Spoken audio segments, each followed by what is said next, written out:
Hi guys! Anyways, I arrived at campus and then my first class was this Kosa, and then Chloe scratching through my pencil case and then she realized all her pencils are in there. Bolo teacher la kasi.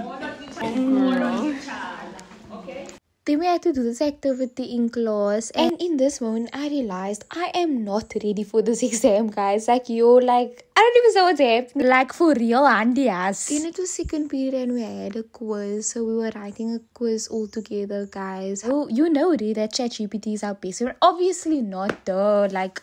So this is our last lecture for the day. Yeah, we were obviously late. We always late. When are we ever on time? For real. And then the lecturer was going through the quiz and I got it wrong. No problem. When you have a call, your friends think automatically. Don't ask. That Chloe's walking with me. Go back to that side. She's gonna drop me off, guys. This is my daily break, you know. Oh gosh. I only had 2 classes for the day. But anyways, I hope you guys enjoyed this video.